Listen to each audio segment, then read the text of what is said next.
What's up, it's Tony back with another episode of the It's Tony podcast. And today I'm going to talk about the Nebraska versus Illinois game that just happened. Illinois won. And I think that this game is basically, would you rather a game changer or a game manager? I believe that Dylan Raiola is a game changer. And I want to hate on him. But I don't want to hate on him because he's not that talented.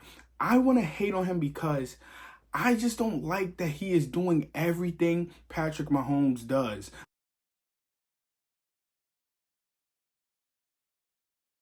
I'm not talking about playing like him. I understand, like, if you're a linebacker, you might want to play like Ray Lewis. You might want to have speeches like Ray Lewis.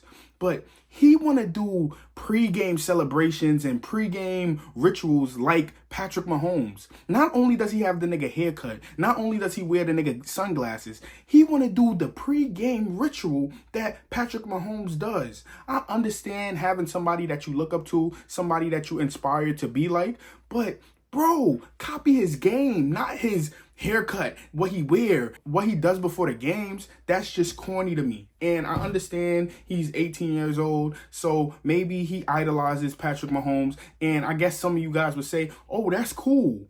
But no, that's not. It's not cool. It's corny. Just be yourself. The way you play speaks for itself. You don't even need to do all that. You don't need to do exactly what Patrick Mahomes does to be a good quarterback. You're a good quarterback. I watched the game. You're a game changer. As for Illinois' quarterback, he's not a game changer, but he's a game manager, and he does everything right. He does everything that he's supposed to do. He doesn't do too much, and he doesn't do too less. He does exactly what he is supposed to do. So the game goes into overtime, and Illinois gets right up the field. They don't rely on their quarterback to make outstanding plays for their team to win. They rely on their running game, and when they get into the red zone, they do different variations of the same play over and over. They do something where either a running back is coming out of the backfield, a wide receiver is coming out of the backfield, or a tight end is coming off the line, and they're doing like an out route into the end zone, and they're usually open.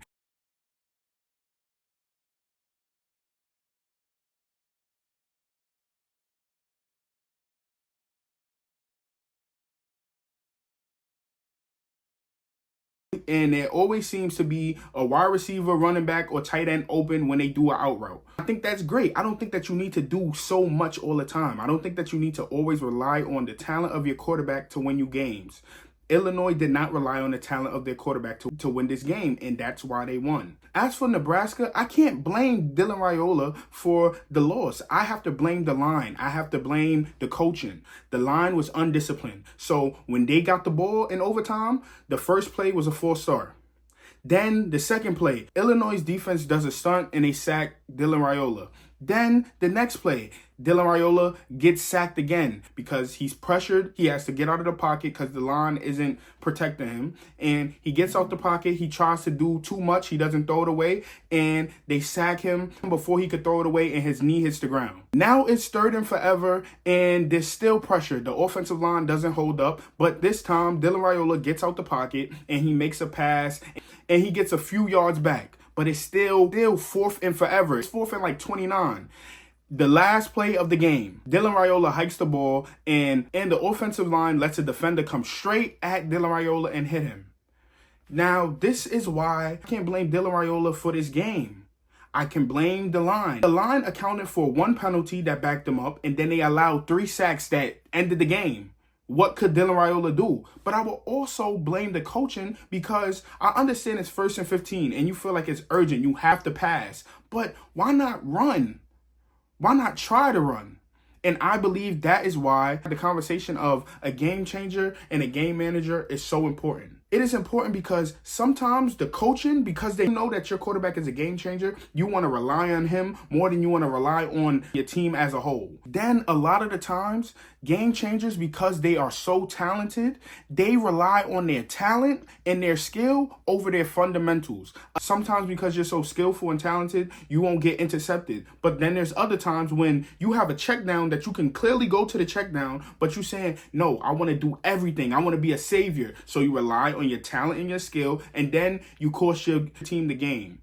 I'm not saying that Dylan Raiola did any of that. I'm just saying that when it comes to having a game changer and a game manager, sometimes and a lot of the time, I would rather a game manager. And another reason why I'm bringing this up outside of the Nebraska versus Illinois game is because I heard some people saying Sam Darnold is better for the 49ers than Brock Purdy. The 49ers let the wrong quarterback walk to Minnesota. Sam Darnold, high draft pick pedigree. Where was he in the draft? Where was Brock Purdy drafted? Okay, last. So you would go to reason by that Sam has infinite more talent than Brock Purdy. Sam Darnold could do the exact same thing with the Niners. They should have kept him instead. Let Brock go to Minnesota. And I absolutely disagree. I think that Brock Purdy is the perfect quarterback for the 49ers. You don't need a quarterback that is a game changer or relies on their skill and talent with a team like the 49ers. The 49ers need a quarterback that knows his ceiling. They don't need a quarterback that thinks, I can make any play if I'm just in a great situation. No, sometimes you just need to get the ball to your star wide receiver or running back. And that is why Brock Purdy, to me, is best for the 49ers. I feel like when you have a Sam Darnold, somebody that was drafted high, who all his life was told, yo, you're great, your talent, your skill, you're great. That's why sometimes people make mistakes. Because, like I said, it could be double coverage and you have a check down that you could pass it to. The person that has skill and talent, they are going to pass it into the double coverage because they believe in their arm. They believe in their skill. They believe in their talent. They believe that, oh, I can fit that in. That is what makes some quarterbacks great. And that is what wins some quarterbacks MVPs and the championships and all of that. But sometimes relying on talent and skill alone can cost you, especially when you're not in a perfect situation revolving around you. As for a game manager, a Brock Purdy, or like Illinois' quarterback, they know their ceiling. They know, yo, I can't do too much because my arm is not just the best arm in the world. I can't do too much because I don't have to do too much. My team is not relying on me to be great or the greatest force to win. Let me just get the ball to the players that are open and we'll figure it out. We'll rely on the defense to be disciplined. We'll rely on our offense to be disciplined, and we'll go with our game plan. When you have a game changer, they can change the game. They can change the game plan because they have the skill and the talent to change whatever predicament that you're in, change whatever situation you're in. And that's why, in my opinion, especially when you have star wide receivers, star running backs, give me a game manager. Because all I need you to do is give it to my star running back when he's wide open and he'll do the rest. Give it to my star wide receiver and he'll do the rest. Instead of my game-changing quarterback thinking that everything depends on him and he puts us in bad situations because he relies on his talent and skill too much. Last thing on Dylan Raiola and Nebraska, I think that they're a good team. I think that Dylan Raiola is a great quarterback, especially for how young he is. My thing is, I just want him to, I want him to stop ODing with the Patrick Mahomes stuff. I want the commentators to stop feeding into that narrative. It's annoying. And I also want Dylan Raiola to just go with your fundamentals. You don't have to be spectacular every game. You don't. Just play good football. Your skill and your talent will lead you to outstanding plays, but you don't have to have an outstanding play every down. Sometimes you could just play calm and win the game. I literally seen Patrick Mahomes play some of these games where he could do the most and he just does okay and he helps his team win. You don't have to do everything. Don't let people say you're the next Patrick Mahomes, or you could do what Patrick Mahomes do, so you want to hold the ball until you don't have no more time and then you want to throw it. No, don't do none of that. Don't do none of that. You don't even have to do any of that, especially in college. You see a lot of these plays in college, which also irritates me. Outside of Dylan Raiola, I'm done speaking about him. I think he's a good talent, and I think in years he's going to get better. And just stop that Patrick Mahomes shit. That shit is annoying. But outside of that, college football is annoying to watch. And this is why when I heard a lot of people talking about they didn't like NCAA 25, I was like, y'all chatting. Because they were saying it's unrealistic. But no, watch college football. The college players make stupid plays, they don't tackle, and they be having people wide open. I seen like 3 times in this game, they just have a player wide open. One motion in college tears up a whole defense.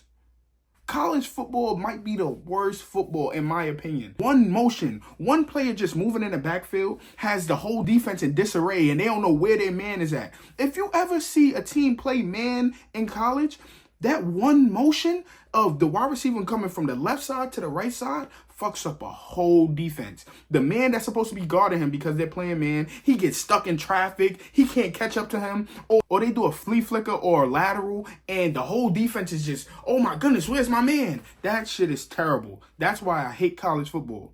All college football is not like that, of course, but a lot of college football is like that. But I can't talk too bad on college football because tomorrow, Colorado plays Baylor, and I got Colorado winning. I hope that they run the ball. Colorado needs to run more. Colorado is literally a game-changing team. That's what they are. You know how I was talking about the game-changing quarterback? Colorado is a game-changing team. They believe because we have a game-changing wide receiver, because we have a game-changing corner, because we have a game-changing quarterback. They believe that they can only rely on that, and they don't need to rely on no fundamentals. Just run the ball. At least run it 20 times. At least. 25 should be our minimum, but y'all can't get to 25. So at least run 20 times. And rest Travis when he can rest. He doesn't have to play the whole game if the team is garbage. He doesn't. He's going to get the Heisman if he just stays healthy and he does what he always does. Because he's a star. He's a game changer. The last game changer I want to speak about is this podcast. This is a game-changing podcast, man. And thank you for watching. Thanks for the support. Make sure you like, comment, and subscribe, and tell a friend to tell a friend. It's Tony from the It's Tony podcast, and I'll see y'all in the next video.